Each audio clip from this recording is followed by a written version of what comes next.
ನೀವ್ ಹೇಳಿದ ಪಾಯಿಂಟ್ ವಿಚಾರವಾಗಿ ಹೇಳೋದಾದ್ರೆ, ಇವತ್ತು ಸಾಫ್ಟ್ವೇರ್ ಇಂಜಿನಿಯರ್ಸ್ ಮಾತ್ರ ಅಲ್ಲ, ಬಿಸ್ನೆಸ್ ಮೆನ್ಸ್ ಮಾತ್ರ ಅಲ್ಲ, ವಿದ್ಯಾರ್ಥಿ ಭವನಲ್ಲಿ ಮಸಾಲ ದೋಸೆ ಹಾಕೋರಿಂದ ಹಿಡಿದು ಸಮಾಜದ ಕಟ್ಟ ಕಡೆ ವ್ಯಕ್ತಿಯು ಕೂಡ ಇರ್ತಕ್ಕಂಥ ಒಂದು ಸಮಸ್ಯೆ ಏನಂತಂದ್ರೆ, ತಾನು ಕಷ್ಟಪಟ್ಟು ದುಡಿದಿರ್ತಕ್ಕಂಥ ಮೌಲ್ಯವನ್ನ ಎಲ್ಲಿ ಶೇಖರಣೆ ಮಾಡಿ ಇಡಬೇಕು.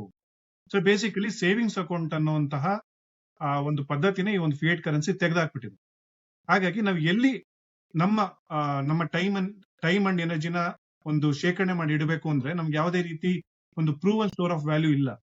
ಹಾಗಾಗಿ ಜನರ ತಲೆಗೆ ಬರುವಂತದ್ದು ಏನಂದ್ರೆ ರಿಯಲ್ ಎಸ್ಟೇಟ್.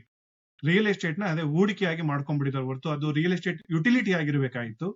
ಒಂದು ಕುಟುಂಬ ನೆಮ್ಮದಿಯಿಂದ ಘನತೆಯಿಂದ ಜೀವನ ಮಾಡೋದಕ್ಕೆ ಒಂದು ಮನೆ ಬೇಕಾಗಿರ್ತಕ್ಕಂತಹ ಆ ಒಂದು ಟಾಪಿಕ್ ಇಂದ ಬಿಟ್ಟು ನಾವಿವತ್ತು ರಿಯಲ್ ಎಸ್ಟೇಟ್ ನೇ ಸೇವಿಂಗ್ಸ್ ಅಕೌಂಟ್ ಆಗಿ ಬಳಕೆ ಮಾಡೋಕೆ ಶುರು ಮಾಡಿದ್ವಿ.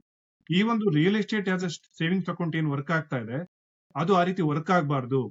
ನಮ್ಮ ಟೈಮ್ ಅಂಡ್ ಎನರ್ಜಿ ಬಿಟ್ಕಾಯಿನ್ ಅನ್ನುವಂತ ಹಣಕಾಸು ವ್ಯವಸ್ಥೆಯಲ್ಲಿ ಹೋಗಿ ಸ್ಟೋರ್ ಆಗ್ಬೇಕು ಅಂತಂದ್ರೆ ನಾವು ಬಿಟ್ಕಾಯಿನ್ ವರ್ಸಸ್ ರಿಯಲ್ ಎಸ್ಟೇಟ್ ಅನ್ನುವಂತ ಚರ್ಚೆನ ಮಾಡ್ಲೇಬೇಕಾಗ್ತದೆ.